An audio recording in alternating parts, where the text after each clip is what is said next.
Burnout is a slow process. It doesn't happen overnight. Like it takes a lot for you to get to a Mm, place of burnout. And most people, you're already at burnout when you're in the, oh, I'm fine stage. I'm fine. Everything's fine. Everything's fine. Fine, fine. No, that's when you're already there. It's a slow process. It starts, it can take, weeks, months, even sometimes years, but it's not something that happens overnight. You know that you're getting to burnout. You may not realize it, but it's happening, mhm. constantly. It's, a lot of deadlines, a lot of competing priorities, a lot of, just rapid fire change. Welcome to the Uplift Her Leadership Series, a segment on the Self Care Goddess podcast, a special space where holistic self care meets high performance and the feminine leads with grace, power, and purpose. This podcast is your pause in a productivity driven world, a space to reset, regulate, and reconnect with feminine wisdom and visionary leadership. I'm your host, Rita Savoya, holistic nutritionist, trauma informed breathwork coach, and founder of Breathwork Barista. Each week, you'll hear soul expanding stories and thought provoking conversations with women leaders, founders, and change makers who are redefining success and what it means to lead with heart. These are the conversations we need to create the future we desire, rooted in self-care, integrity, and soul-aligned leadership. Breathe in your power, breathe out the overwhelm, and let's begin. Hello, hello, and welcome to another episode of the Self-Care Goddess podcast with the special segment, Uplift Her Leadership Series. So before I introduce my awesome guests, I invite everyone to tune out the outer world for just a few moments here. If you feel comfortable and you're able to, lowering your gaze or even closing your eyes to completely go within. I invite you to breathe in through the nose and let's breathe out with a slight sigh, audible or not. I invite us to breathe in sharply through the nose and then letting it go. And just continuing these noticeable, deeper breaths than normal. And I invite you to perhaps quickly scan any part of your body that may be experiencing maybe some tension, some stiffness, some discomfort. Take notice of those areas. And I invite you on your next exhale to channel the exhales into those areas. The elongated exhales will help to soften and relax those areas of discomfort.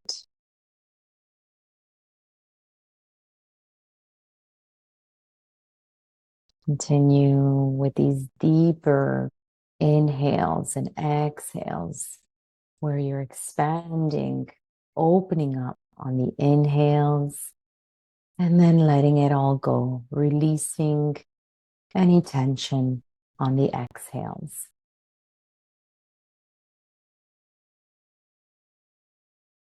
And now I invite you to breathe in and out of your heart area. So imagine those deep inhales and exhales coming in and out of your heart. Opening your heart up like a flower on the inhales, and then letting it go on the exhales. Where attention goes, energy flows. So let's energize this beautiful organ that's keeping you alive.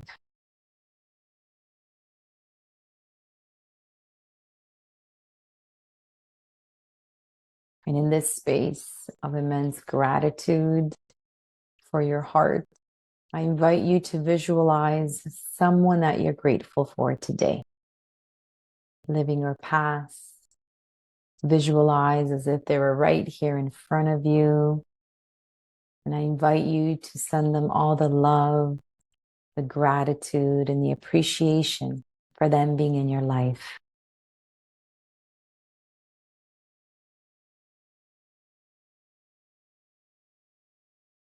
And now I invite you to turn this gratitude, this love, and this appreciation for them, turn it towards yourself.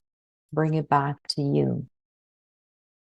Thanking yourself for being here, taking a time out of your busy schedule.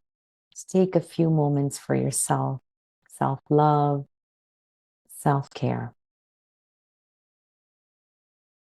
On your next inhale, I invite you to slowly flutter your eyes open and come back to us. Thank you for participating in that quick coherence technique from the Heart Math Institute. It's a really quick way to tune in, check in, and maybe even get that little few moments of being versus always go, go, go doing. So welcome to the Uplift Her, a special leadership segment series of the Self-Care Goddess podcast, where high-performing women share their wisdom, lessons, and stories to inspire the next generation of leaders. Today's guest is not your average HR exec. Tiffany R. Frazier is a bold, people-first leader who blends strategy, heart, and hustle to help organizations and teams truly thrive. With over 15 years of experience spanning healthcare, tech, and professional services, she's the kind of change maker who builds high-performing teams and game-changing cultures while keeping it real every step of the way. She is certified in all the right things: CHRM, SCP, CMC, Prosky, certified change manager, and holds an MBA. But it's her down-to-earth approach and razor-sharp instincts that truly set her apart. When she's not leading with vision and values, she's got ESPN on the background, a slice of pizza in one hand, and a good novel in the other. And with "I'm Every Woman" as her life's theme song, you know you're about to hear someone who wears many hats and wears them well. Tiffany, welcome to the show. I am so excited to have you on. Rita, thank you for that warm welcome. And yes, I do have ESPN on in the background. I love that. So you play sports, you watch sports, or all of the above? I'm a Midwesterner. I grew up in Indiana. I went to Indiana University, go Hoosiers. And so I just grew up sports. Like sports are such a cornerstone of my life. So I was not necessarily an athlete. I was a cheerleader. Cheerleaders are athletes, but I just love everything about sports. I love culture, the teamwork, all of that. And so yeah, I've just been a sports girl ever since I can remember. Yes, I'm with you on that. I love sports as well. And I actually grew up with my younger brother. And he was a phenomenal soccer player. So I was playing with him all the time, like when we were kids, and I just love watching it. I love watching any sport. My retirement gig is I would love to travel the world and just go watch all the tennis opens, all the Formula Ones, Yes. Do that together.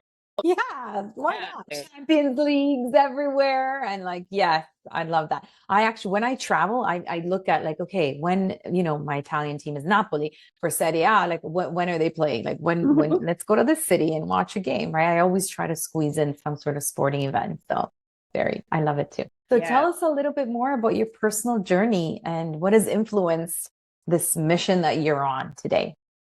Yeah, so I'm a military brat or military child. I've always hated the term military brat. I'm not brats, but both of my parents are retired Air Force, and just that structure, that upbringing has really shaped me in a way that that I carry forward with me today, right? But even though they were military or are military, right, there was always that kind of the fluidity and that space for different things. And so that's really, I had a wonderful childhood. So had a wonderful upbringing. And so, it's just something that I carry forth with me today as an adult and in my day-to-day life. It's that structure, but still having that ability to kind of pivot and to change. Change is okay, and don't be afraid of it, Yes, and that's why you brought that into the HR world as well. Yeah. The old saying, right? Like nothing is constant except for change. Constant is change. That is true. Yes. That my entire life. Here we are trying to maintain all of this. Meanwhile, no, it's all going to change. Like everything changes, our priorities, our values, like, well, maybe not our values, but a lot of, our career choices and everything that we do is there's always that element of change, right? So Yeah. tell me, speaking of pivoting, tell me a pivotal moment in your career when you faced a major challenge. How did you overcome it? Oh gosh. So I didn't start my career in HR. I actually started my career in operations, customer facing operations, and I loved it. When I think back to coming out of undergrad and really getting into my first career roles or whatever, my goal was not to be the chief people officer or the chief HR officer. At that time, that really didn't necessarily exist. It was to be the chief operating officer. Like Mm-hmm. that was it for me because I love operations. I love the process. I love getting to an outcome, right? Or the process of getting to an outcome. And so I was at GM when the automobile bubble burst in the United States. So gosh, that was like, gosh, 15, 16, 17 years ago. Goodness. And I had to figure out what I was going to do next, right? And so I had a wonderful, wonderful, wonderful vice president that I reported into at the time. He is still one of the biggest influences in my career. And he told me, he said, Tiff, process is your strength. People are your superpower. Go walk in your superpower. I'm like, what the hell are you talking about? I'm like, what do you mean? I'm like, I was a young leader at the time, and I had a pretty large team, and and everything that I did was about people, right? But I took some time, I took some introspection, and I was like, oh, I get what he's saying. What you do for the customer experience, you need to bring it internal for the people experience. And so that was really kind of the pivotal moment when I knew that I was meant to go on down this people journey, and I haven't looked back. Mm. So I started my career was in HR as well before I pivoted to the wellness world. And I actually started with environmental science. I want to do this for the environment. And then I moved to business. And then from business, I was in marketing, which I loved. But then something really gravitated me towards HR. And I was really loving it. I just loved helping people, performance management, leadership development, all of Yeah. that amazing stuff because I really found that everyone's got this so much potential. So I really wanted to help them bring it out of them. And Mm-hmm. so I find that a lot of HR people really stumble across the HR career or kind of like get gravitated to it towards later and when they really, really understand people and how, yes, you know what, I am a people person and I want to be around people and I want to help people, right? And it's funny how people see that within you, but you don't necessarily see it within yourself, Mm, right? Like I would exactly. have never put like I've always been a people's person. I've always been that, that kind of the facilitator, right? I've always been the facilitator. But I just never thought of my career going down that path. But everything that I was doing was taking me down that path and I didn't even know it.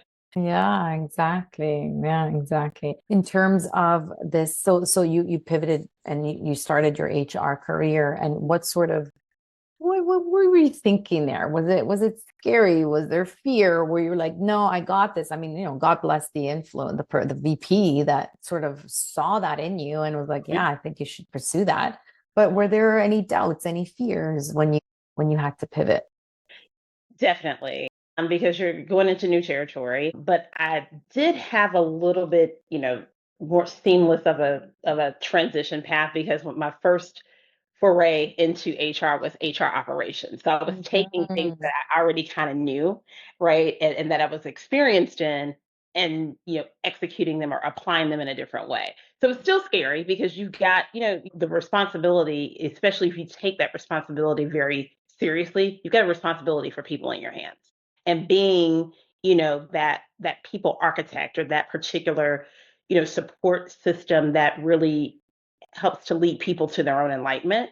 And I take that very, very seriously. And I want to be the best person for that. And so that's the scary part of it. It's just like, you're out there and you're coming up with strategies and recommending things that, are going to directly impact and shape people's lives and their career paths. And like, am I doing the right thing? Mm-hmm. Am I doing it? Am I giving it the justice that it deserves? So that's the Mm-hmm. scary part. But I just fell in love with it, and I honestly I can't even remember what I did before for Wow. HR. And Yeah. so it's like I know I had a pretty, I spent about 7 years in operations, but I can barely remember what I did Mm-hmm. before because it's the HR and the people space is just so natural to me. Mm-hmm. I couldn't Exactly. imagine myself doing anything else.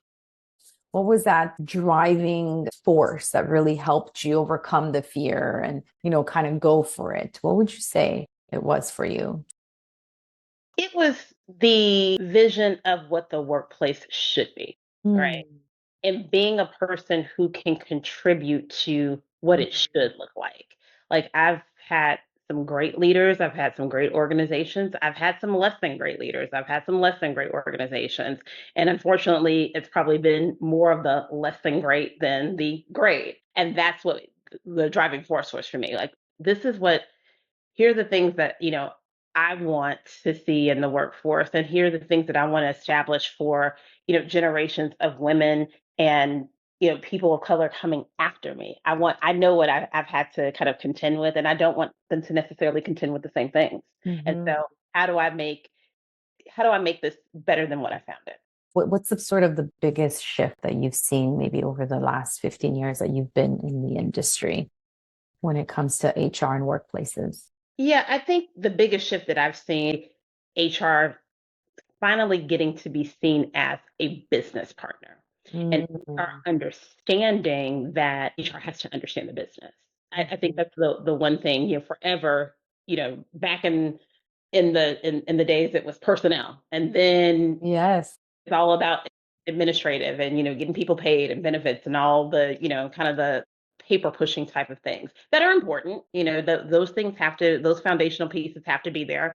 But as we're looking to grow people and grow organizations and really evolve, your people strategy has to be aligned with your business strategy. And in order to align a people strategy with the business strategy, you have to understand what the business does.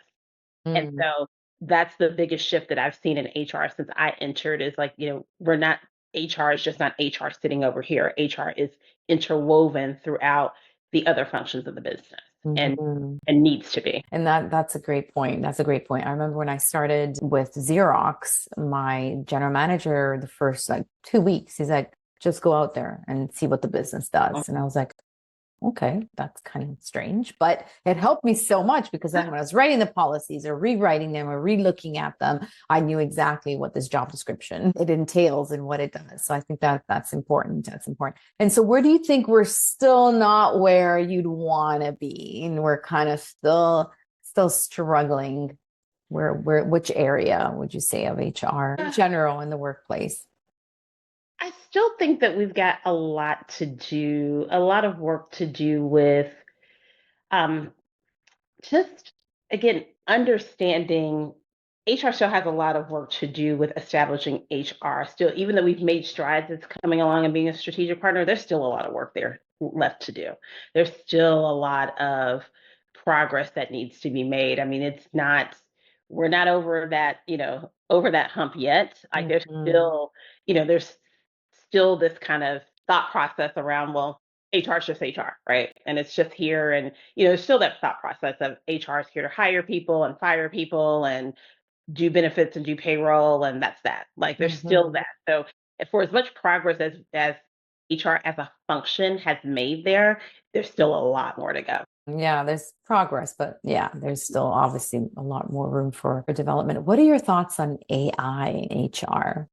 I am such a fan of AI. I really am. I think that, AI is just like any other technology, right? I mean, there's been technological revolutions since the beginning of technology, right?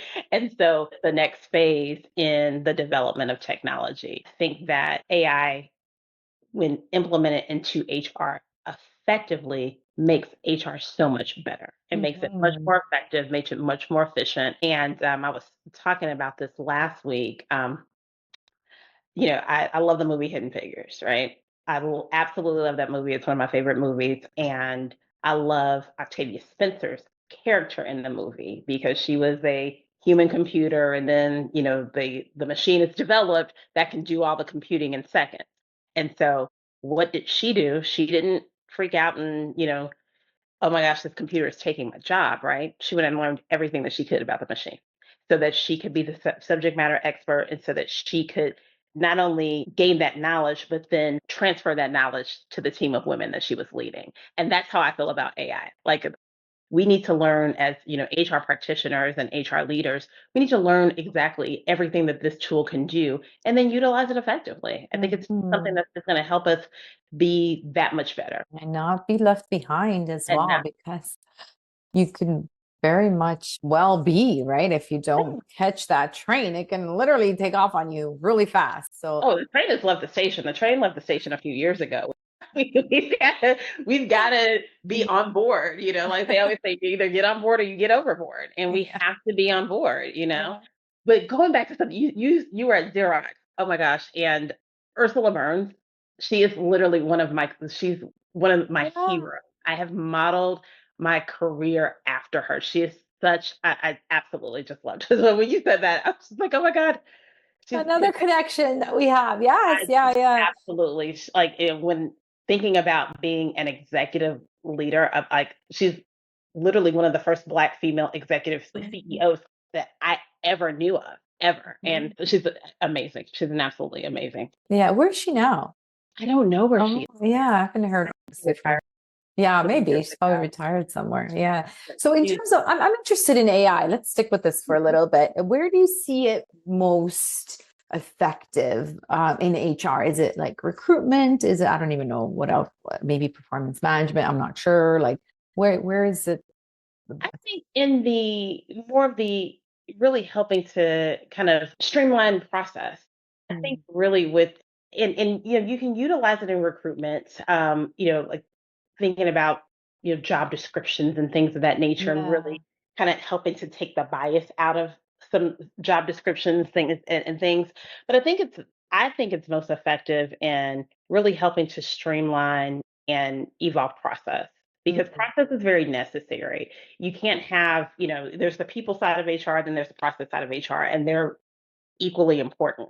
And if you don't have the processes in place, the day to day can't run itself. You can't then, if the processes aren't there, then you don't have the bandwidth to lend to the strategic. So I think that's where AI really comes in and kind of helps, HR integrate more into the business by getting those processes and streamlining and helping to get those things in line with what the business is doing. And also saving time, right? I think so you can focus on other things, more strategic things. When people do ask me, like, are you too scared of AI? It's going to take over. I'm like, somebody still has to program the machine, Exactly. and that's us, the human. Right, exactly. Now so Chat GPT, I call my Chat GPT Chad. That's like my assistant Chad. And it's just Why is Charlie? but it's just again like it just makes you it's more efficient, more effective, Mhm. and those certain things where I do get stuck on the little brain thing or whatever. I'm like, let me ask Chat. Yeah. What Chat thinks about this. And here's kind of my thought process, and what do you think? And he's validate some things and suggest some things. I'm like, oh, great. Yeah, no, and the more it can help with time management and, like you said, streamline things that you would otherwise spend so much more time on, I think you Right. have you have freer time not only to do more strategic stuff and things that obviously chat can't do, but also free time for you, right? Instead of Mhm. working later or on the weekend or something, you can actually utilize that time for yourself. And so I'm all for it too. But it's about finding the right training. And then also, like, what are your thoughts on like hiring people from the get-go that are open to this stuff too, right? So that they're not freaking out, like once they do come, once we start using it as well. I think in recruitment, it's, it should be part of onboarding too, like bringing that Yeah, in. there's Mhm. absolutely. I think, it's a skill set that people have to develop. It's not going anywhere. As a matter of Yeah. fact, it's going to continue to become more and more robust. And so, as we're evolving in the workforce, and as the workforce is continuing to change, now that you have Gen Alpha that's going to start entering into the workforce in a few years, I mean, it's a necessity. You have to Hmm. have that skill set. Yeah, and they're used to using it already now, so it's going Mhm. to be really in the workplace. So how do you see the workplace changing? I mean, you've been, 15, 16 years, and we're already with the baby boomers and the Gen X and the Z. So how do you see what's the shift that you are kind of seeing or sort of anticipating to see? I think there's definitely going to be a shift. You hear we've talked about it forever.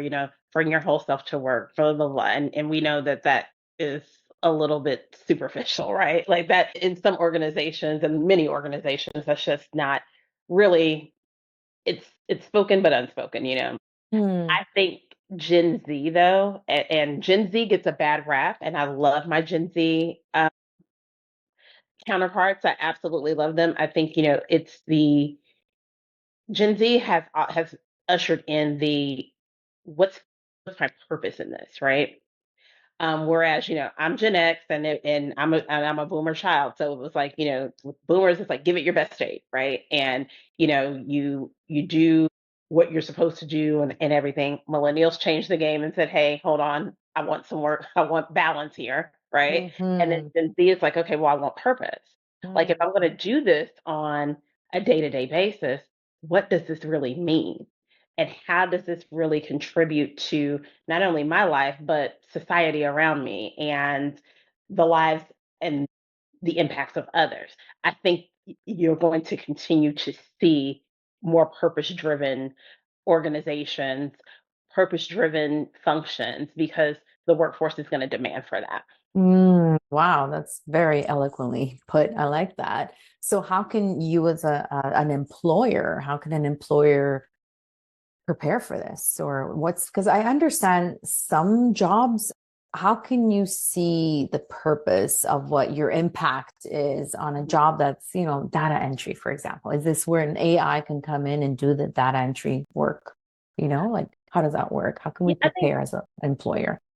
I think employers have to do a better job of educating their employees on what the organization actually does and what the organization actually stands for. We talk about transparency, we talk about candor and all of those things, but then when the rubber meets the road, there's certain things that employers just don't share with their employees, and they very well could, but for whatever reasons they choose not to. And I just think that it's to really have that open dialogue and that particular understanding of here's who we are and here's who we're not, right? And I think if people understand that and they can really, lean into that, then it just, if I am data entry, I know that, my keystrokes are going to a specific outcome and this is what this outcome is going to do, right? So I Hmm. just think that there's opportunities for employers and organizations to really just, again, educate their workforces on, this is who we are and this is what we do. And also listen, you got some smart people out here, some extremely bright talent out here. Listen and incorporate those findings. You know what I find, Tiffany, and I don't know if you, because I ask all the time when people start new jobs, I ask, so how was your onboarding process? I cannot believe that a lot of companies still so atrocious. And it's like, oh, Yeah. my computer wasn't ready, and I don't know who do I contact for this and that. It was a disaster, more so than, oh, it was great. I got to meet everybody. I'm just like, don't get onboarding wrong. It is like your first impression to like really make a good impression on the employee. And most organizations are still not tapping into that, the importance of an orientation program, a proper orientation program. Mhm. What are And your thoughts on that? Why is it happening? I think a lot of organizations overcomplicate it. They Mm. overcomplicate it. Really, it's just about establishing connection and building those relationships and saying, and again, that I go back to talking with, trying AI back into it, the processes, right? Those processes should be seamless. So if you have Mhm. an AI, you know, component in that onboarding process to kind of streamline things, again, it makes that onboarding process and the connection and the relationship part of that onboarding process so much simpler, and you have the actual bandwidth to really engage. So Mm-hmm. I just think a lot of organizations still overcomplicate it, and it's too focused on the checklist versus really inviting this employee to be a part of this organization.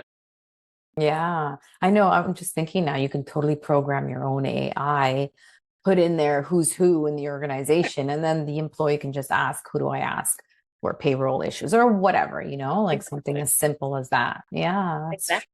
that's true. That's true. While you're hearing it here, if there are any HR executives that are thinking of any new ideas to implement in their company, then yes, an orientation program or onboarding using AI. That's awesome.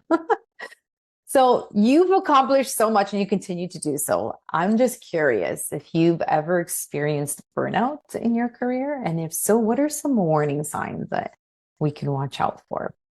Yes. Yes, I have experienced burnout a few times in my career. And burnout is a slow process. It doesn't happen overnight. Like it takes a lot for you to get to a place of burnout. And most people, you're already at burnout when you're in the oh, I'm fine stage. I'm fine. Everything's fine. Everything's fine. Fine, fine. No, that's when you're already there. But it's a slow process. It starts, it can take, weeks, months, even sometimes years, but it's not something that happens overnight. You know that you're getting to burnout. You may not realize it, but it's happening, Mm-hmm. constantly. It's, a lot of deadlines, a lot of competing priorities, a lot of, just rapid fire change, right? Like all of those things kind of contribute to that. And but I've experienced it a few times in my career. Would you say your symptoms or warning signs were more physical, mental, or a little bit of both? Well, my body always keeps the score. Yes. I love Always. that book, by the way. I do Yeah. too. I do too. But so for me it's physical. Like it's insomnia, it's aches Mm. and pains and things of that nature.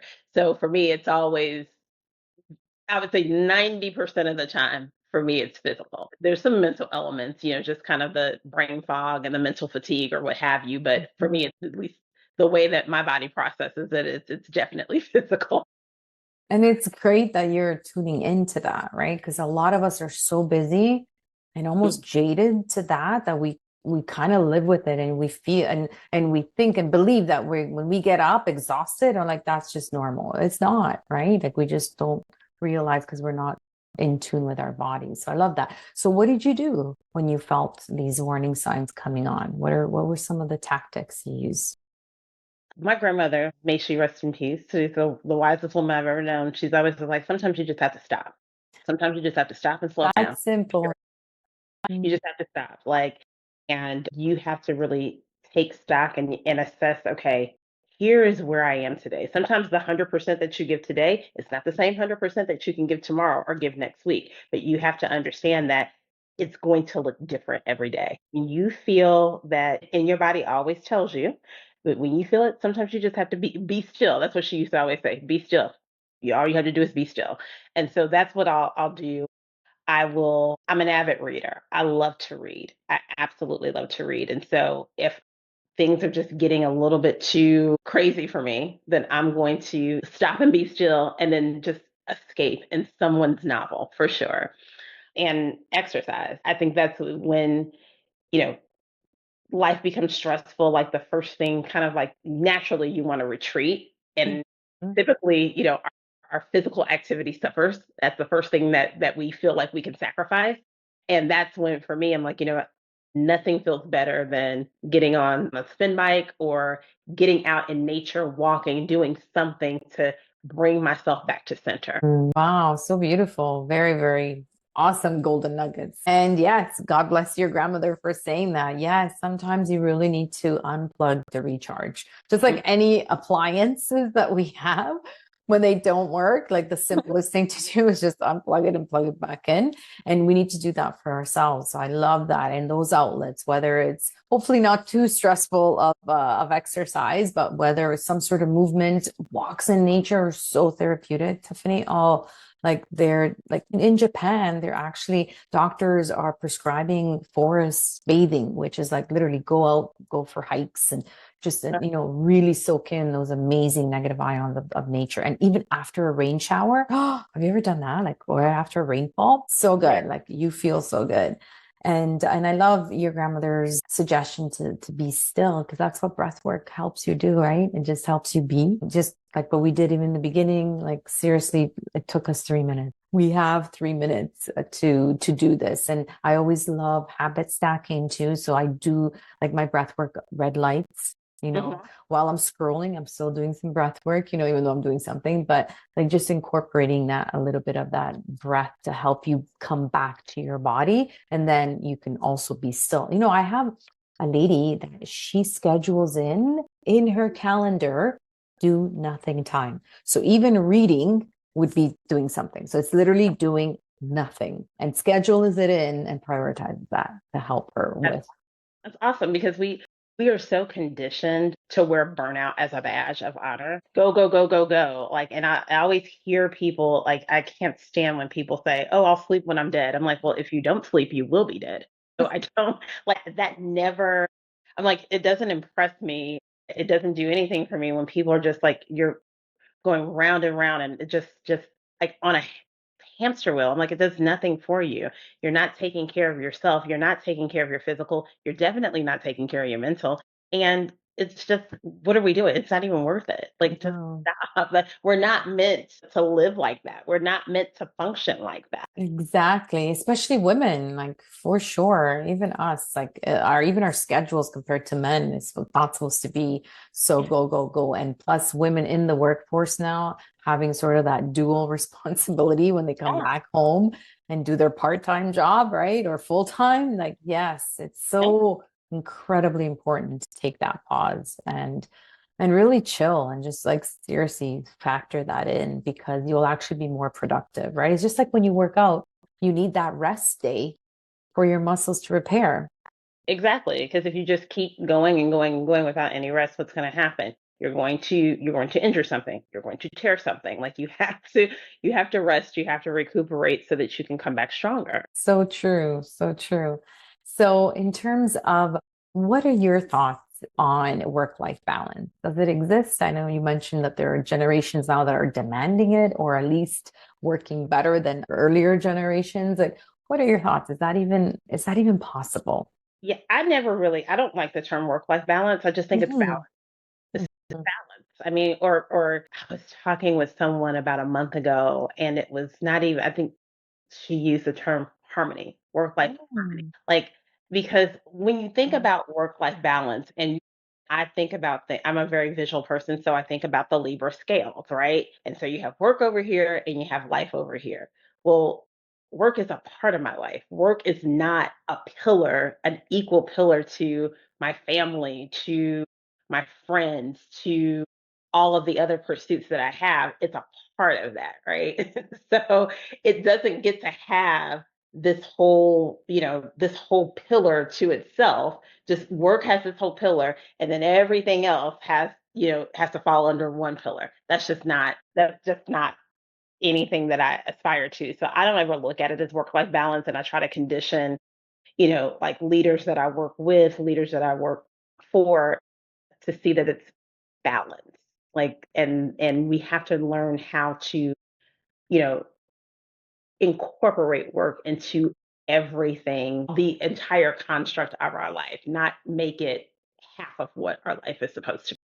I love that. And I'm visual too. And like, yeah, totally get it. And that's why I actually I asked this way, because I know a lot of the women actually have answered, I'm not sure I like that, or I'm not sure I resonate with that. And yes, I love harmony. I love that. I haven't heard that, but I've heard integration. So Integrate.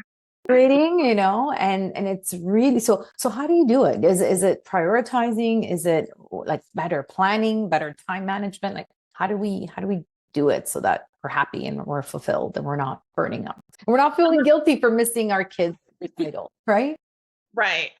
So my husband, he's amazing, and he's my pseudo kind of career coach, even though I don't admit to that. I'm admitting that to you. But I would never tell him that. He'll see this, but I would never tell him that. But he's just has some great gems, and he's always just he's just always kind of just pouring into our family. And I was in grad school, and we were married, young child, all of that. I was in grad school, and I was about to finish, and there's with full-time job and everything like that. And if you could imagine somebody kind of running around like a chicken with their head cut off, that was literally me. I'm trying to do all these things. And one day he sits me down and he was like, I watched you all day yesterday. And he was like, you were so scrambled and you were so scattered trying to do everything. And he was like, you know what, Tiff, that's not sustainable. He's like, you cannot give more than 100%. He's like, when people talk about, I'm going to give 150%, I'm going to give 250%, he's like, that's impossible because there's really, truly only 100% that you can give. And that 100% is not, you can't give 100% of yourself to multiple things. It's a cumulative 100%. So he had me do this exercise where he said, I want you to draw a pie, and that pie represents your 100%, and draw that pie and then divide where your time is going, right? If it's 20% family, 30% work, 40% school, whatever that looks like. He's like, draw it the way that it is today and be very honest about it. And then draw another 100% and draw how you want to spend it. And if those two things don't align, then you need to make some changes. And that's probably one of the best pieces of advice I've ever received. And so that's how I look at everything. Everything is the pie, and that pie is 100%. What do I want to give to, you know, my social pursuits? What do I want to give to work? What do I want to give to family? And it's going to change, but it's all about prioritizing the 100%.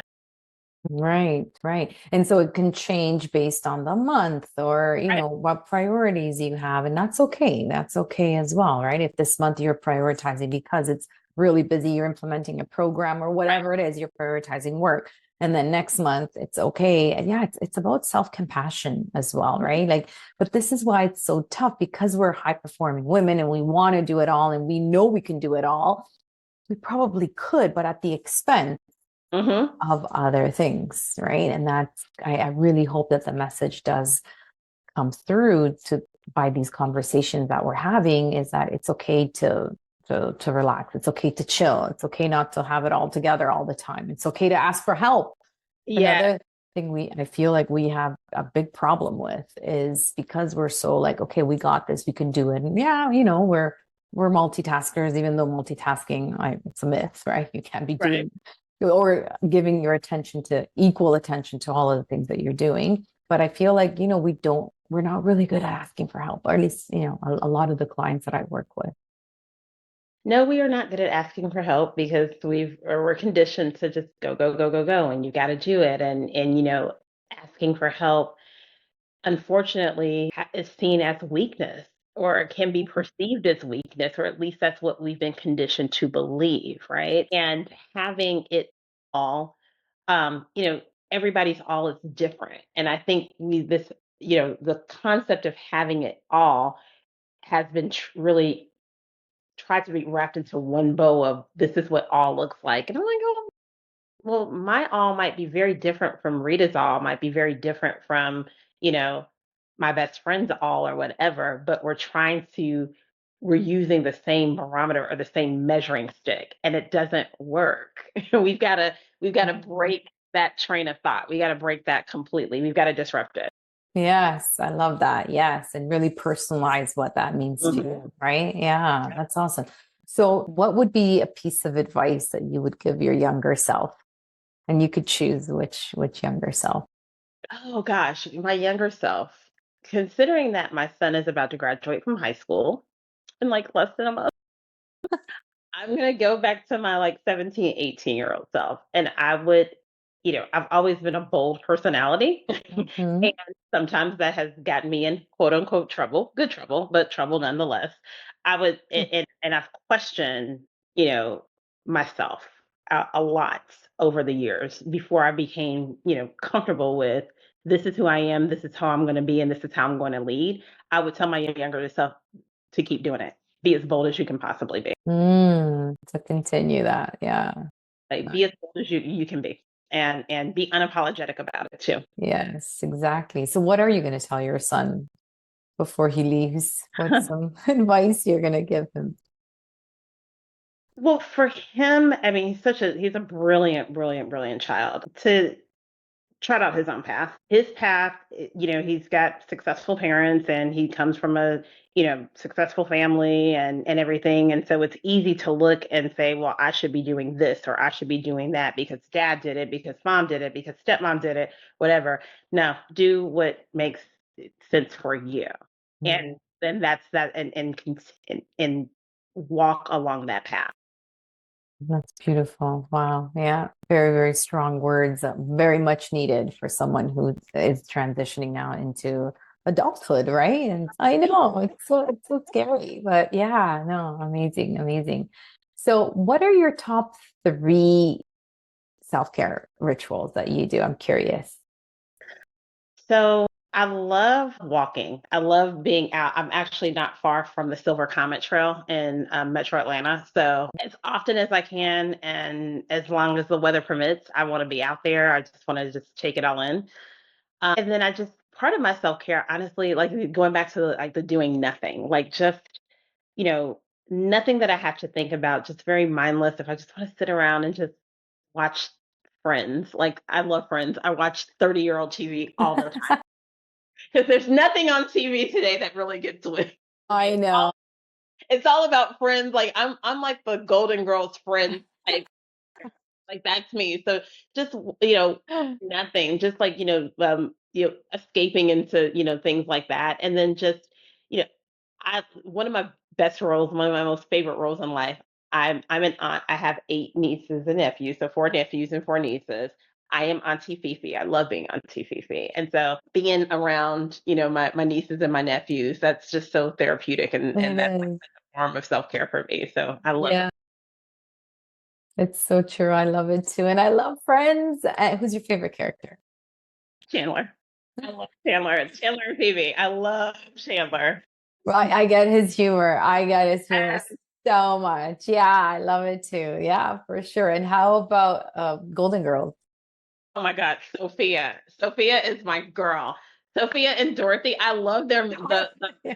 I love all of them. Like, oh my God, Yeah. I love Blanche Devereaux. I love all of them. But Yeah. Sophia is my girl. Like, she comes with a comeback. She's just razor sharp. I love it. Yeah, yeah. For me, I love all of them because so honestly, even Rose can like talk. Like sometimes I would burst out laughing. Like, Betty right? White. Oh my God, what I just know. a comedic legend. I know, but it's interesting. Have you watched it with your nieces and nephews? Like I put it on and they're like, this is not funny. I'm like, how can you not find this funny?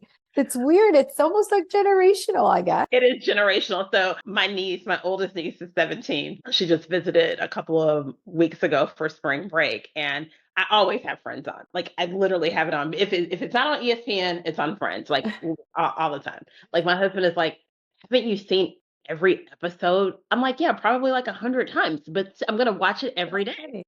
Mhm. And so I have it on, and my niece is like, "Oh my God, Friends again." Like, okay. She's like, "I just don't she's like, I don't get it." Wow. You don't Yeah. get it, Yeah. whatever. That's No, so they don't get it. It's just so it's especially with everything that's going on in the world today, that is like, I Mhm. just lean into that. It's just so funny. It just takes me back to just a happier time for sure. That's so true. It's so true. So you might have answered this, but maybe we can answer it again in a different way. But if you had a full day of no responsibilities, no work, no family responsibilities, nothing, how would you spend it? Ooh, a full day.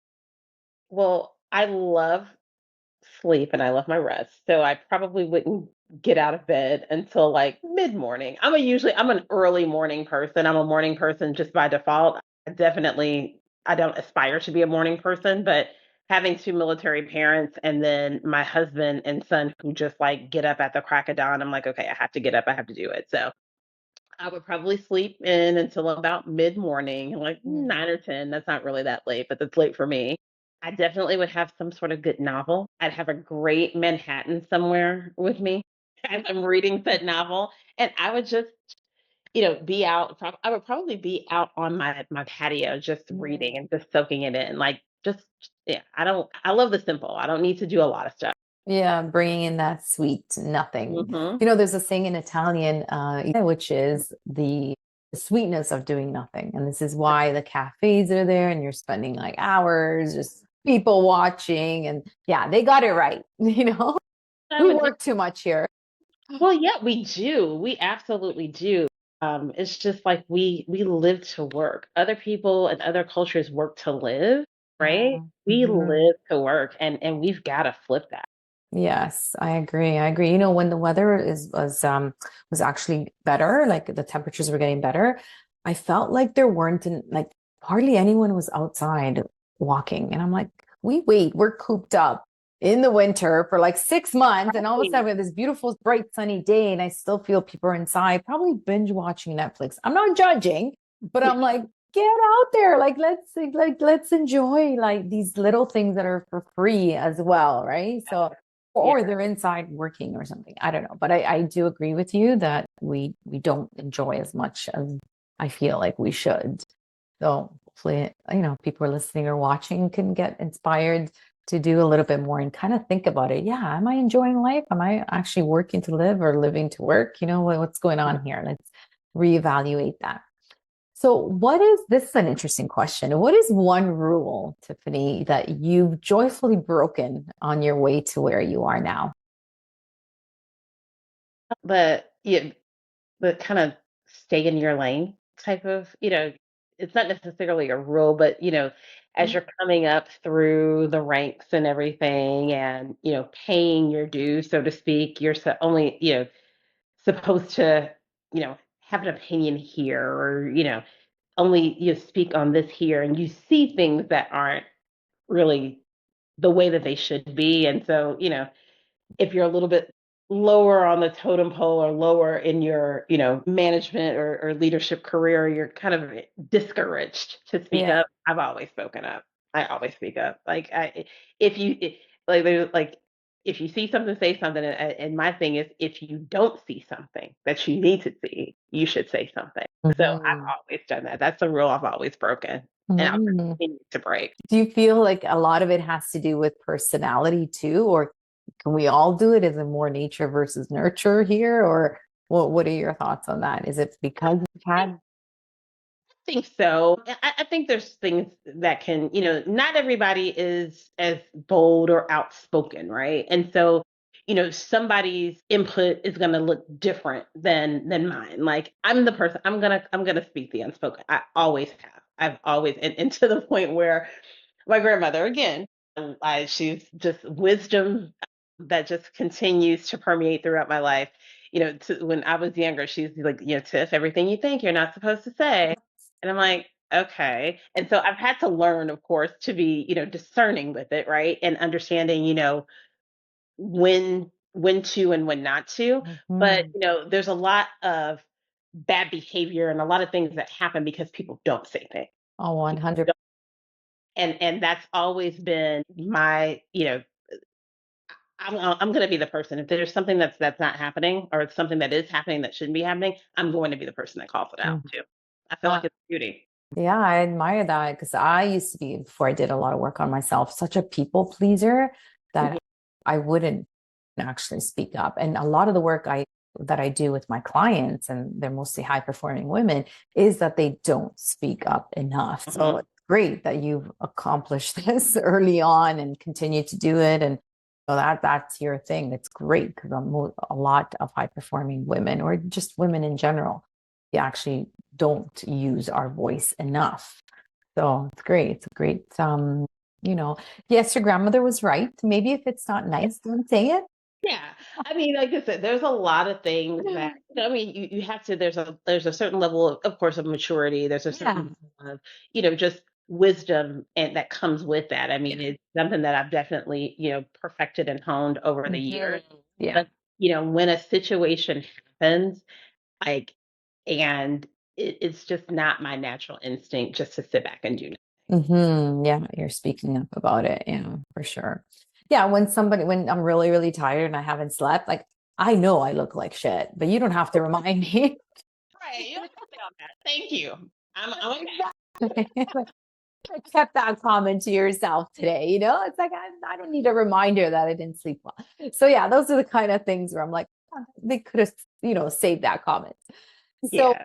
what is from your experience, what's a piece of advice that you'd give to high performing women that are, still wanting to sort of cultivate that resilience, especially in uncertain times that we're facing today? That you have it in you. You have it in you as, you know, and and you feel it in you. Sometimes you feel that uncomfortableness or whatever. That's it's within you, and you have everything that you need. Honestly, I think we've been conditioned to kind of look for validation and to this from others, and when I say others, I mean men. And we have to understand that we have everything that we need. We have more than what we need, actually. Mhm. So just you have to dig deep, but it's already within you. You have it. Beautiful. Thank you. Yes, thank you for sharing that. It's a nice little segue into my question about maybe, I don't know, balance is not the right word, but maybe harmonizing. I like that better, actually. The Mhm. masculine and the feminine energy. And as I was having these three sort of conversations with the women, I didn't know what theme was going to come up. And I feel like this theme is coming up a little more than I would have even imagined. And it's, yes, we're high performing women, working hard, balancing, integrating, harmonizing all of these different aspects of our lives. And oftentimes we sort of, or I know I had to do that. I had to lean in more into my masculine energy and just become this sort of, even the way I was dressed when I was working in Dubai and Mhm. had my own consultancy there. Just wondering, I mean, military, maybe not. I don't know. Like you tell me, you're the expert there.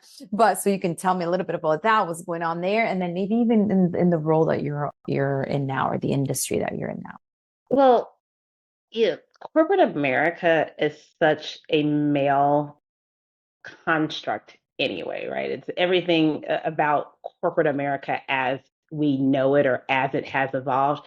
It was built as, you know, it was built by men for men. So women, corporate America or the workplace was never designed for women really to be a part of. It wasn't until, really World War II, where women had to go into the factories and women had to, you know, go into the workplace to help augment really staff augmentation, right? Like women had to be brought in to do these things. And then the economy is such that, gosh, households thrive a little bit better financially when you have two incomes, right? So I just think that there's so much that is conditioned, and I know I keep using the word, but it's conditioned and built into, you know, performance in corporate America, how to lead in corporate America. When you think about, the greatest leaders in corporate America, or who we have been advised the greatest leaders are, they're usually men, right? And so you have to kind of, lean into some of the masculine traits of leadership, some of the more dominant types of traits of leadership.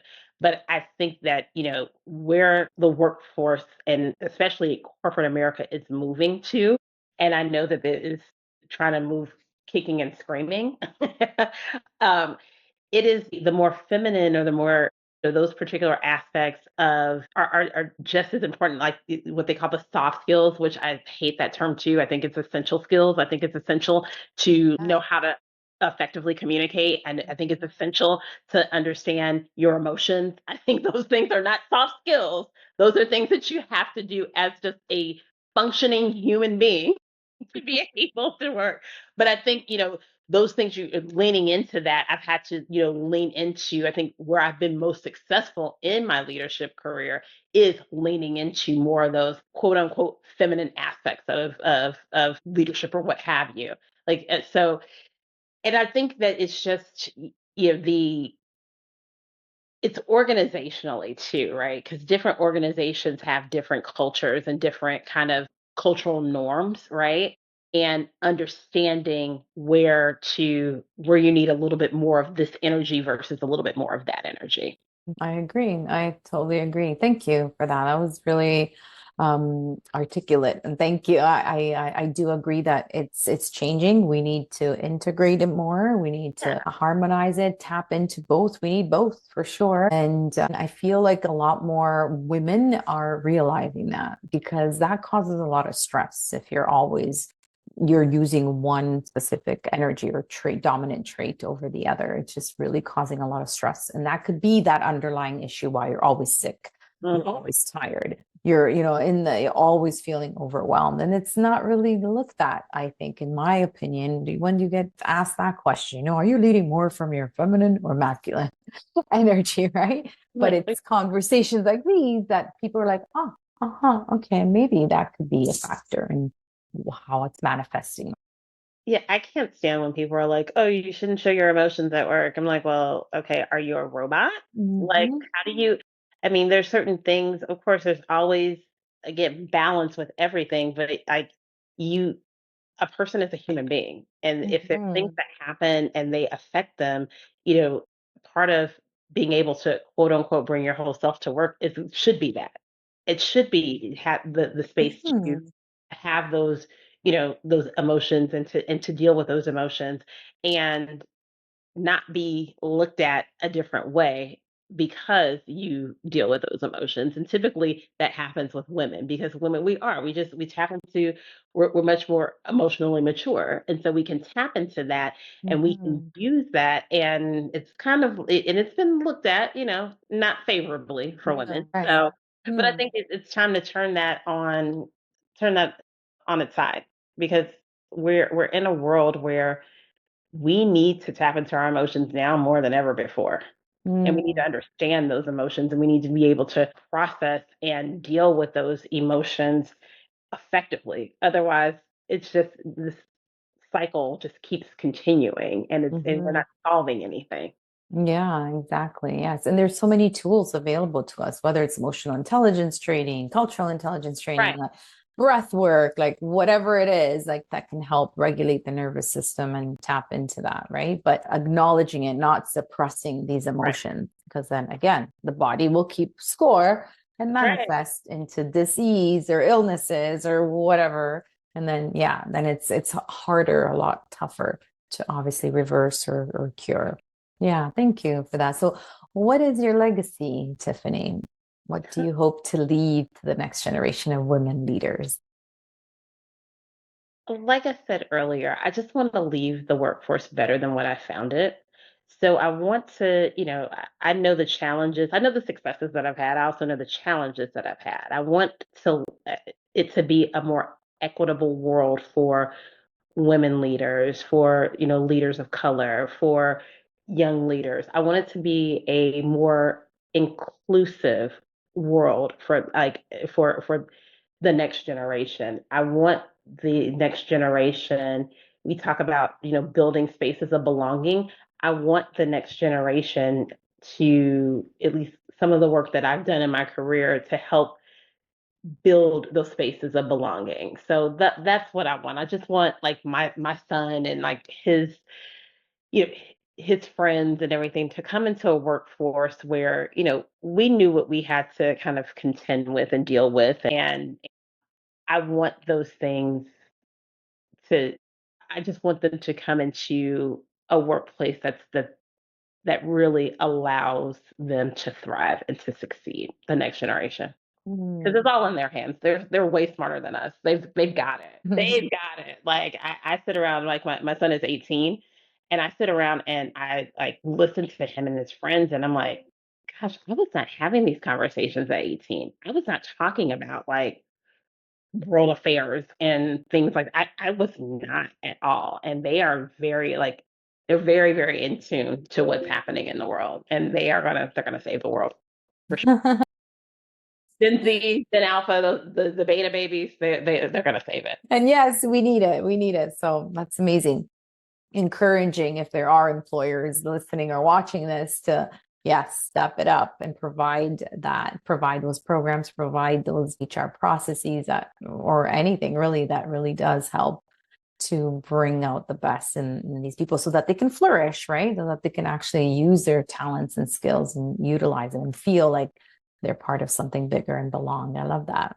I love that. So if you could have lunch with any woman, Tiffany, past or present, yeah, just one, who would it be and why? Oh, wow. That's a really great question. There's so many that I would have lunch with. If I had to choose one woman, past or present, to have lunch with, I'm actually going back. I want to have lunch with Ursula Burns. I want Mm, to understand, her journey and, this as a Black female CEO, like what are the things I would love to glean her nuggets of wisdom. I would love to, yeah, have an afternoon with her for sure. nice. Yes, I agree. I agree. Great, great role model for sure. So I know you read a lot of books, so this might be a little tough for you, but what's a book, a quote, or maybe even a mantra that has profoundly impacted your life? Oh, goodness, that's a tough one. You could choose your most recent book then that has Well, really. I mean, it's well, my most recent book that I just finished. Oh my God, I love Leanne Moriarty. I think she's a fantastic author. So I just finished Here One Moment. It's Mm. fantastic. It just again it's just so many twists and turns. I love that particular book, but I don't know that it's necessarily contributed to my life's mantra. But it's a great book. I love it. I love it. What we're gonna do is actually compile like recommended reads. So we'll put that one in there. So no worries, no worries if it hasn't impacted your life, but it's a good book. I wanted to start reading some of her books as well. So looking at your journey, and you've accomplished so much and you plan to accomplish so much. I'm just curious if there are any feelings of longing in any area of your life? Do you feel like there's anything that you may be longing for? I still have a lot of work to do in the space that I'm in, right? I still have a lot to contribute. And that's what I want to, I want to look at, what that next chapter looks like, Mm, and really start working towards that next chapter. Um, there's still a lot to give. There's still a lot to, you know, solve. There's still a lot to build. There's still a lot of change. And I want to have a hand in that. I want to mm. actively engage in that. Yes, yes. And I love that. You have amazing energy and like really, I'd love to work for you or have you on my HR team. That would have been fun. Likewise, we would have been great things together. Yeah. So here's some fun rapid fire questions. Don't overthink them. Just gotta go with the flow with whatever comes to mind first. Have a little bit of fun here. So, one word to describe you as a leader. Tenacious. I think I know the answer to this one. Morning person or night owl? Definitely a morning person. Mhm. I'm usually in bed by 7 p.m. Are you serious? Wow, I wish. So, what time do you wake up? No, I'm exaggerating, but I do go to bed pretty early. I'm usually up about 5:30, 6 a.m. or whatever. So you're going to bed at 9 or something? About 9ish. 9-ish, And yeah. then maybe I 10 is know. like, I mean, that's pushing it for me. Instead for me 9, I'm like, all right, I still got 2 hours. What can I do? What can I do? It's like go to sleep, right? But yeah, I've always been this night owl, and then yeah, it's kind of hard to shift, but getting better. I'm getting because I do love that morning when nobody's up. Like, wow, how magical is that? Like, seriously, I was My brain works better in the morning. It's just like so clear in the morning. exactly. So yes, I want to get better at that for sure. Okay, coffee, tea, or something else. Nice. Mountains or oceans? Oceans. Pizza or pasta? I think we know the answer to that. I love them both. But if I had to choose one, I'm choosing pizza every time. Yes, I love it. Do you have a particular favorite type of pizza with favorite topping? Well, my favorite toppings, I'm so classic traditional. So sausage, pepperoni, absolutely. And It doesn't matter what crust. It can be New York style, it can be Chicago, it can be Detroit style, it can be Neapolitan, whatever. Sicilian, I'm on it. I love it too. So I'm gluten free, Tiffany, and it's hard. Oh, it's just so disappointing. Like the cauliflower crusts, I'm just like, okay, they're healthy, but it's not pizza.